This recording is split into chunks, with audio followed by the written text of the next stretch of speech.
Bonjour à tous. Qu'est-ce que l'analyse stratégique des organisations et en quoi effectivement elle peut être intéressante pour comprendre les organisations, pour comprendre les conflits dans les organisations et la coopération conflictuelle dans les organisations? Et qu'est-ce que justement ce système d'action concret dont on parle quand on parle de l'analyse stratégique? Alors pour poser le cadre, il faut comprendre cette analyse stratégique comme un des modèles proposés dans une vaste littérature qu'on appelle la sociologie des organisations. Alors la sociologie des organisations est un des secteurs de la sociologie qui étudie effectivement la manière dont les travailleurs collaborent, la manière dont les travailleurs coopèrent ensemble au sein des organisations de travail ou des organisations tout court. Et donc, dans ce cas-ci, effectivement, la sociologie des organisations s'intéresse, entre autres, au changement dans les organisations, à la manière dont les travailleurs résistent au changement, ou encore aux relations, effectivement, formelles de travail, mais aussi, et surtout, les relations informelles au travail, mais aussi, à côté de cela, effectivement, à la question d'innovation, ou encore à la question de la motivation, du moral au travail, etc. Alors pour ce faire, on va aller auprès de deux auteurs de base, Crozier et Friedberg. Alors Crozier qui, dans son ouvrage de référence, Le phénomène bureaucratique, il décrit son enquête intitulée Le monopole industriel, dont on va parler plus tard. Et deuxièmement, on va aller effectivement auprès d'un ouvrage de référence, certainement, c'est-à-dire L'acteur et le système, dans lequel les auteurs, c'est-à-dire Crozier et Friedberg, effectivement, posent les bases théoriques de l'analyse stratégique, effectivement, théorise véritablement, disons, ce modèle d'analyse. Alors, dans le phénomène bureaucratique, Crozier nous décrit dans un premier temps l'organisation formelle d'une entreprise publique. Une entreprise publique, à savoir, c'est une entreprise qui fabrique du tabac, des allumettes, des cigarettes, et qui a été fondée dans les années 30 et qui a vécu quelques transformations, mais qui garde toujours son caractère public. Et il nous dit effectivement qu'il y existe effectivement une trentaine d'usines de cette entreprise et que dans chaque usine, il y a une dizaine d'ateliers, plus ou moins. En tout cas, il nous décrit l'organisation formelle, c'est-à-dire les fonctions, les acteurs qui remplissent les fonctions, sans pour autant entrer dans, disons, si vous voulez, la description des relations entre ces acteurs, d'accord? Là, on est dans un premier temps dans la description des relations formelles. Alors, il nous décrit quatre catégories d'acteurs, quatre catégories principales d'acteurs sur lesquelles il se focalise pour décrire cette organisation formelle du travail, d'accord? Cette organisation formelle du travail. Premièrement, les ouvriers de production. Les ouvriers de production qui sont majoritairement des femmes, des ouvriers qui sont des ouvriers non qualifiés, qui bénéficient néanmoins d'une stabilité d'emploi, d'accord? Et qui sont effectivement là pour faire fonctionner les machines, effectivement, pour réaliser des travaux de manutention, n'est-ce pas? Donc, comme dans toute usine, effectivement, mettre des cigarettes dans les emballages et que sais-je.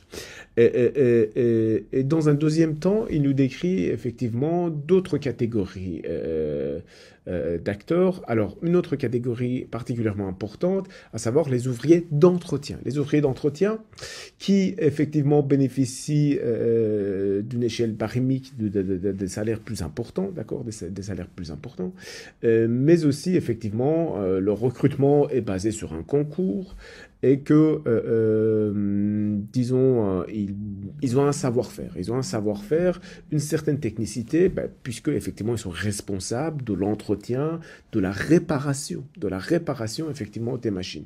De l'entretien, effectivement, quotidien, du réglage quotidien, effectivement, ça c'est important, mais de la réparation, alors on parlera effectivement de cette réparation plus tard.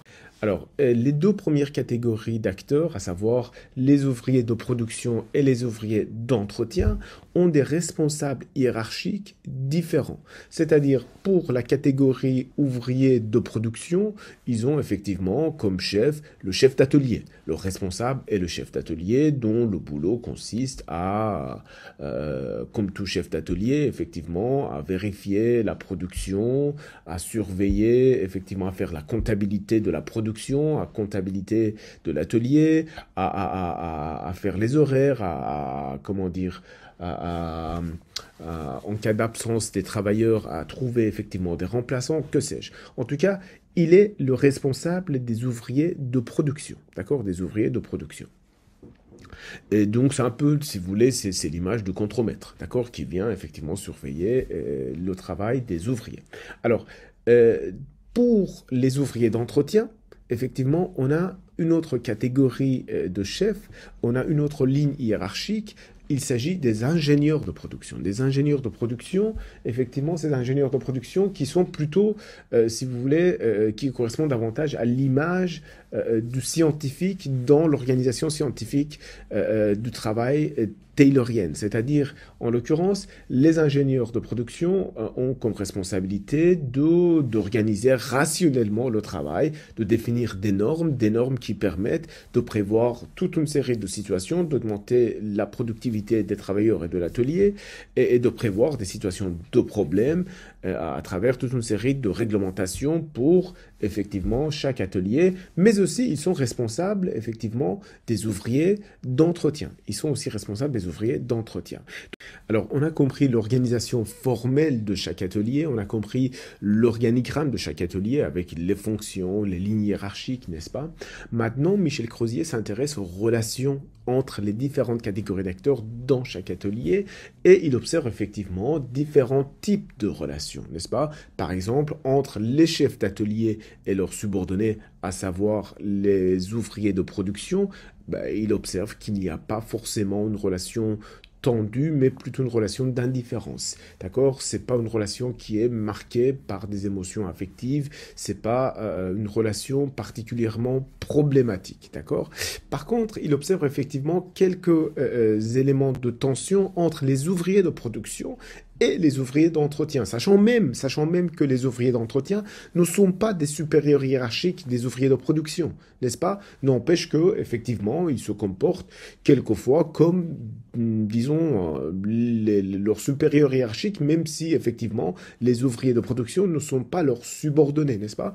Mais ces relations tendues sont plutôt des relations effectivement latentes. C'est pas des relations qui sont particulièrement visibles parce que de toute façon, effectivement, il n'y a rien à faire. C'est pas, ils sont pas leurs chefs, n'est-ce pas? Ils sont pas officiellement leurs chefs.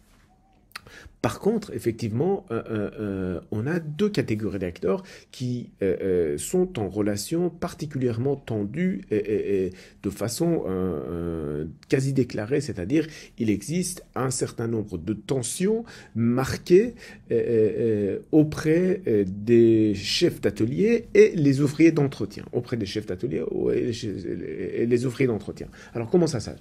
Les ouvriers d'entretien, effectivement, qui considèrent ces chefs d'atelier comme incompétents, comme des gens qui ne savent rien faire, comme des bureaucrates, comme ceci, comme cela, et les chefs d'atelier, effectivement, qui n'en pensent pas moins des ouvriers d'entretien et qui les agacent et qui ne sont pas du tout tendres avec ces ouvriers d'entretien. Et tout cela a une raison bien évidemment particulière. La raison se retrouve dans les pannes. Dans les pannes, c'est-à-dire que les chefs d'atelier qui sont responsables, entre autres, des paramètres de productivité, en quelque sorte, dépendent des ouvriers d'entretien, étant donné que les ouvriers d'entretien sont des seules personnes qui peuvent avoir un mot à dire sur les pannes. C'est-à-dire, il existe différents types de pannes. Il y a des pannes qui sont réparables, il y a des pannes qui ne sont pas réparables. Dans ce cas-là, il faut faire appel à des sociétés spécialisées externes à l'usine, ou que sais-je encore. Il y a des pannes qui sont sérieuses, il y a des pannes qui ne sont pas sérieuses. Bref, la seule personne qui peut effectivement identifier les pannes et qui peut avoir un mot sur les pannes, c'est l'ouvrier d'entretien. Sachant que l'ouvrier d'entretien n'est pas dans la ligne hiérarchique des chefs d'atelier. C'est-à-dire, il a comme chef, effectivement, l'ingénieur de production, et pas du tout le chef d'entretien. Et le chef d'atelier, pardon. Pas du tout le chef d'atelier. Ce qui fait que, effectivement, excusez-moi l'expression, il renvoie péter en disant, voilà, ce que je répare, effectivement, c'est ma spécialité, c'est mon expertise. D'accord? Donc, je fais effectivement, je sais ce que je fais et ça ne relève pas, bien évidemment, de tes compétences. Bref, cette tension particulièrement marquée entre les chefs d'atelier et les ouvriers d'entretien s'explique, entre autres, par justement ce pouvoir particulièrement important des ouvriers d'entretien sur les questions de panne. Des questions de panne qui ont un impact important sur des questions de productivité. D'accord? Sur des questions de productivité. Alors, vous allez me dire, oui, normalement, les ingénieurs de production devaient prévoir effectivement dans leur réglementation, dans les normes qu'ils ont mises en place, dans l'organisation rationnelle du travail, un certain type de protocole pour agir au moment des pannes, pour faire en sorte qu'il y ait un protocole qui pourrait effectivement en faire en sorte qu'il n'y ait pas un pouvoir particulièrement important auprès des ouvriers d'entretien et que ces ouvriers d'entretien soient en quelque sorte contraints à réparer assez rapidement ces pannes en question. Et c'est toute la question, et si vous voulez, c'est le noyau d'analyse de Michel Crozier, c'est-à-dire sur ce moment des pannes que va se dérouler, si vous voulez, l'entreprise intellectuelle de l'analyse stratégique. D'accord? C'est à partir de cette situation de panne que Michel Crozier va développer effectivement tout un cadre conceptuel pour parler du pouvoir, pour parler des zones d'incertitude. Alors, on va expliquer tout cela plus tard. Les mêmes types de relations ont été observés au sein des différents ateliers. À peu près, on a observé les mêmes types de relations entre les chefs d'atelier et les ouvriers d'entretien, entre les ouvriers d'entretien et les ouvriers de production. Et comment cela se fait-il? S'il existe effectivement une régularité à ce niveau-là, cela signifie qu'il existe des raisons structurelles, effectivement, il existe des raisons systémiques. Et comment expliquer ça? Comment expliquer ça? Ou bien plutôt comment comprendre. Premièrement, les ouvriers d'entretien ne sont pas des supérieurs des ouvriers de production, n'est-ce pas? Les ouvriers d'entretien ne sont pas des supérieurs des ouvriers de production, sachant que effectivement les ouvriers de production ne peuvent pas, si vous voulez, ne peuvent pas se permettre d'entrer en conflit avec les ouvriers d'entretien, étant donné que leur travail dépend justement de ces ouvriers d'entretien. Alors de l'autre côté, là où la tension est plutôt manifeste, c'est-à-dire entre les chefs d'atelier et les ouvriers d'entretien, les écarts sont encore plus importants, en ce sens que, effectivement, le responsable de la productivité, à savoir le chef d'atelier, se voit, effectivement, les ouvriers d'entretien disposer d'un véritable pouvoir sur sa productivité, sachant qu'il n'existe aucune effectivement, légitimité institutionnelle à cela. C'est-à-dire, il n'existe pas une supériorité formellement reconnue des ouvriers d'entretien vis-à-vis, effectivement, des chefs d'atelier, d'accord? Vis-à-vis des chefs d'atelier. Et les chefs d'atelier et les ouvriers d'entretien, qu'est-ce qu'ils voient? Ils voient effectivement qu'ils disposent d'un véritable pouvoir parce qu'ils disposent d'un certain savoir-faire, d'une technicité, n'est-ce pas? Mais que véritablement ce pouvoir n'est pas reconnu institutionnellement. Alors, vous voyez l'ensemble des frustrations des acteurs, donc les ouvriers de production qui sont frustrés parce qu'ils ne peuvent pas effectivement entrer en conflit, ils sont en bas de la hiérarchie institutionnelle, mais aussi au niveau de leur savoir, ils ne maîtrisent pas, ils ne maîtrisent que, le fonctionnement des machines. Ils ne savent pas réparer les machines, n'est-ce pas? Et les chefs d'atelier qui se voient responsables institutionnellement de la productivité se voient complètement impuissants, effectivement, et humiliés par les ouvriers d'entretien. Et les ouvriers d'entretien qui ne se voient pas suffisamment reconnus dans leurs compétences. Et tout cela, effectivement, crée des frustrations et des relations tendues entre les acteurs.